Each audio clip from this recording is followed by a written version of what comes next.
Hey y'all, I have to show you what I think in my mind is the coolest thing I've ever seen. You're not gonna believe this. I want you to check this out. I'm so excited. Look at this right here. Oh my goodness, look at this. You see this? You see those? That's bananas. I never thought this thing would produce a banana. Let me turn the camera around here. That tree is on its second year. I thought there's no way this thing's gonna produce. The first year it did nothing. Then I found out that it's a super heavy feeder. So I started feeding it like crazy, putting a bunch of mulch down at the bottom, watering it well. Last week I came out and there was this flower out here. One day I went to work, no bananas, just a flower. Came home from work and all them nanners. I'm so excited. All right, so here is the purpose of today's video. If you saw the last video on the fish pond, you saw how we did the radial flow settlers, the dual ones. And I want to report, number one, that has done an excellent job, better than I thought it was going to be, of clearing out the waste matter, the muck, the debris that was floating around in the water. That's no longer there. The water is clear of all of that for the most part. But we have two other issues that we have to address. Number one, and most important, is we have a nitrite and nitrate spike. And here is, I believe, the cause of that. I told you my fish had reproduced, put out a whole bunch more fish in there, and I was excited about that, of course. That's nice. Should have probably, though, thought that that's going to have make some changes to my water conditions. And it has. Did not think about that ahead of time. I should have been paying attention. And maybe upping my water changes, doing things to address the nitrites and nitrates that were going to come from that.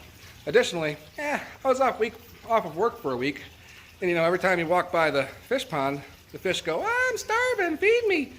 So I gave them a little extra feeding, and so, well, here we are. So we're going to address that today, first of all. Second thing is we have some of that pea green soup looking water. And that's not due to the nitrites, or you can have crystal clear water and still have nitrites and nitrates. That's due to, I believe, the billions of microalgae that's floating around in there. And that's causing that look. So we're going to address that in the next video. We're doing both today, but I'm going to put out two videos. First one here is going to be about addressing the nitrites and the nitrates. So I'm going to shut this off, spin the camera around, show you how we're going to deal with that. Okay, so we're approaching kind of the 150, 200 range in the nitrites and nitrates, and that is very dangerous for the fish. So first thing we're going to do is we're going to change the water out. We're going to do a water change, about 30-40% or so water change today, and then we'll check and see where we're at tomorrow. If you don't understand why that's going to help, basically we're talking about parts per million. When we're talking about the nitrate level, nitrite level, how many parts per million there are. Well, if we get out a lot of this water and put in fresh water, the parts per million is going to be much lower in that fresh water. Should be almost nothing. So now the total volume is going to have a reduced parts per million of nitrites and nitrates. So we're going to get some fresh water in here. The second thing we're going to be doing is we're going to be adding another one of those duckweed floats. These little rafts. We're going to make another one of those rafts, and we're going to get more duckweed growing in there. More plant life is going to help to consume the, I don't have any ammonia, but it would consume ammonia, it's going to consume the nitrites, it'll consume nitrates. So that's going to help to bring our levels down and make it more stable. Additionally, another cause is we've been working to try to get this system caught up with all the muck and debris. We've been washing out our filters daily, twice a day actually, and not every day, but twice a day, but most days been doing twice a day. And so that's removing some of that healthy bacteria that consumes the nitrites, and so that's also contributing towards our spike. So we're going to stop doing that now that we got the muck out. We're going to let that, that healthy bacteria come back and start doing its work, and that's going to help to bring our levels down.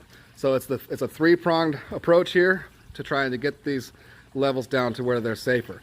If we aren't seeing the results that we need, I could also use some salt in there. I also have some char material, I think it is. Can't recall what it's called at the moment. I don't want to use both though, because using them together would be bad. So let's just address it first by doing the water change. So we'll get you set up on that. So for the first part of our three-pronged approach, we're going to do a water change here. That's why I put this where I put this, so that we can access this to hook up a hose to do a water change. So I'm going to shut the water off. Excuse me, the pump. And I'm going to close my valve here. Two reasons to do that. Number one is when I'm pumping water out from a hose that's going to be set up here, I don't want water going in there. Number two, if I don't close this, then we actually will create a siphon, and it'll start to siphon the water from the filters and the drums over here for the radial flow settlers. It'll actually siphon that water back out and push it back into the pond. So let's get the hose hooked up.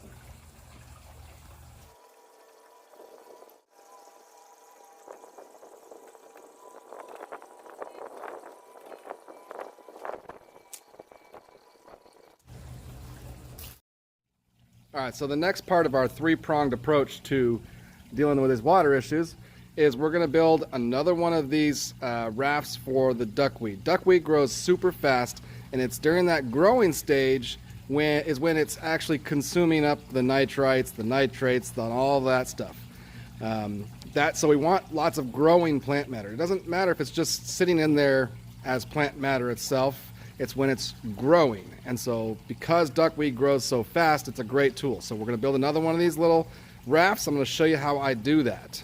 All right, so there's three components that go into making one of these rafts. We got some window screen here, and this is the metal kind. It's not like a vinyl or whatever the other material is that they use. This is a metal kind, and a pool noodle and some wire. That's it. So you can make them whatever size you want. The pool noodle is just going to give it the ability to float. This is there to stop it from the fish from being able to eat the duckweed from underneath that they're given, pleasure, and it helps to encapsulate it also. It's not just freely floating around the pond and taking over the entire surface of your pond. Okay, so I'm going to make mine approximately 18 inches or so wide, maybe squared 18 inches, and so let's get to it.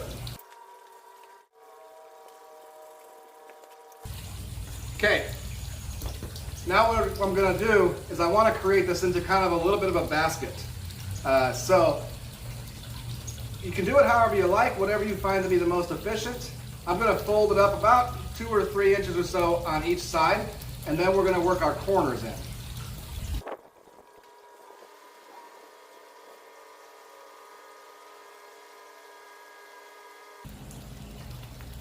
So I don't know if you can see it or not, but essentially I've just folded all 4 sides in about 2 or 3 inches in on each other. And now what we're going to do is we're just going to open this up a little bit. And then with our corner, I'm going to fold down the top, okay, like so. Fold this down, and then I'm going to fold it inwards. I'm going to push inwards and bring those 2 outer corners together. Crease that off. We're going to continue that on all 4 sides. Open it up. Flip the top down so that we're taking it from having a peak there. I'm going to flip that down to the inside. Crease it. Bring the corners together by pushing the center into the middle and bringing those outside corners together.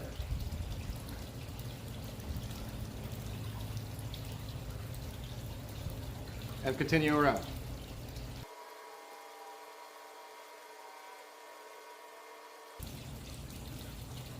Okay, so that's our formed basket there. And now what we need to do is put cut the pool noodle up in size, and we're going to put it on there. So let me show you how I do that. You cut it however you like. It's not rocket science, folks. But we're going to measure it out by just kind of putting it on here. Take a knife and cut it.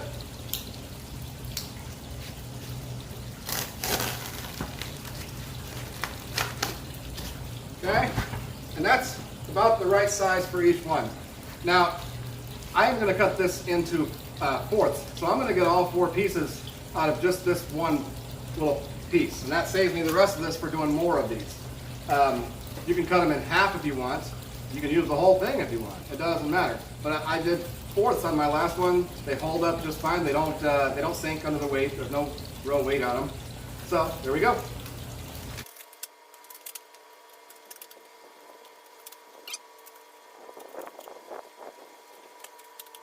Okay. So now we're just going to wire down there. You can stick these right through here. Okay. Grab your pool noodle piece, and I just puncture it right through there. Kind of line up my length. Puncture it through there. Okay. And then we can just bring it up. Pass it through one more time through the window screen. Wrap it. Doesn't have to be tight. Just one loop will do. Now we go on to the next one.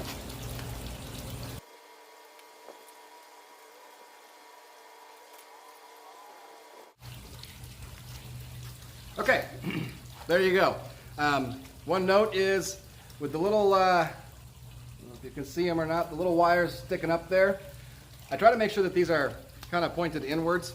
I don't want fish coming up and trying to eat around here and poking themselves in the eye or something, or stabbing themselves in one way or another.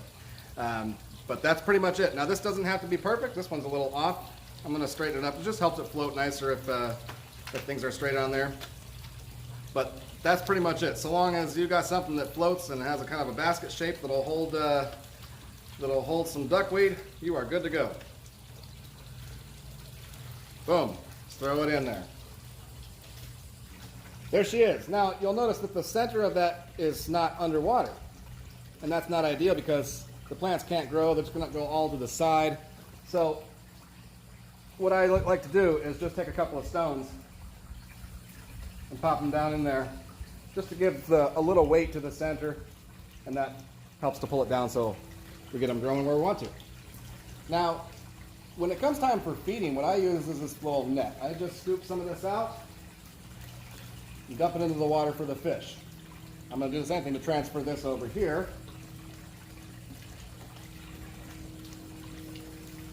Now, if you don't have any experience with duckweed, this stuff grows so fast, in probably a week, maybe 2, that'll be filled.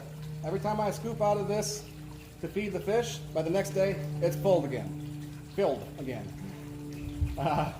It grows that fast. To get your hands on some of this stuff, you can actually shop for it on Amazon. There are people on there who sell it. Don't buy a ton, because you don't need it. Just buy a little bit, because it's going to grow so fast. It's going to come to you, it's going to stink like crazy. Rinse it out. Maybe quarantine it for a little bit, because there might be some snails or something like that. Put it into a separate bucket to get it rinsed well, and let it set for a bit before you put it back into your pond. But that stuff will grow so fast, you don't need to buy a lot of it. Don't buy like a half pound, just buy a few ounces. All right, I think we've drained enough water. We can go ahead and pop the hose back in there, start filling it back up. We'll do a water test afterwards to see how what impact we've made on the nitrite and nitrates. Couple of notes on using hose water into your pond. Make sure you have some kind of a pre-filter on there to remove the chlorine, the chloramine. Make sure you know what the pH level is that's coming out of that, and you want it pretty close to what's the pH level of your pond, because you don't want to shock your fish. If you can't do that, if it's not close, then you have to somehow get another container to where you can fill it up and get the pH level right, and then put that into your pond. Also, finally, make sure that you're not using superheated water from a hose that's been laying out in the sun. You don't want to cook your fish while they're still in the pond. Okay. All right. So we'll come back after it's filled up. We'll do a water test and see where we're at.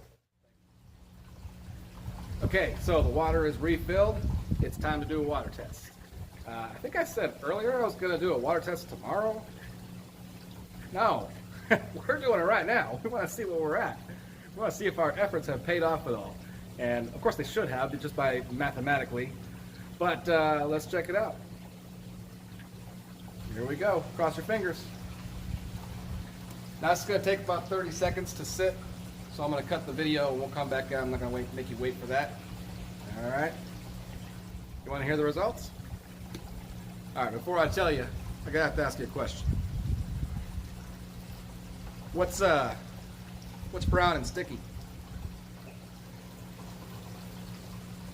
The stick. Sorry, my dad. Okay, so check this out. So when we started this, we were kind of in the 150 to 200, and maybe even more than that, in nitrates. And we are now down, I don't know if you can see it or not, but we're closer, a little shy of 100 on the nitrates. And so that's definitely better. I mean, we only did a 40% water change, so we can't expect much more than that. And on nitrites, we were closer kind of in the 30, 40 parts per million range. And we're now down, I don't know if you can see it or not, we're somewhere between 5 and 10, closer to 5. I don't know, maybe it's a 6 or a 7. So vast improvement over where we were at. And so hopefully the fish will live another day. And this should just get better as we have growth in the duckweed, as our beneficial bacteria returns in our filters over there, and as we hopefully get more plant life to float around in there and grow and do its plant thing. All right, hey, I thank you so much for watching this video. Hopefully it helps somebody. If you got any comments or questions, drop them down below. Thanks again.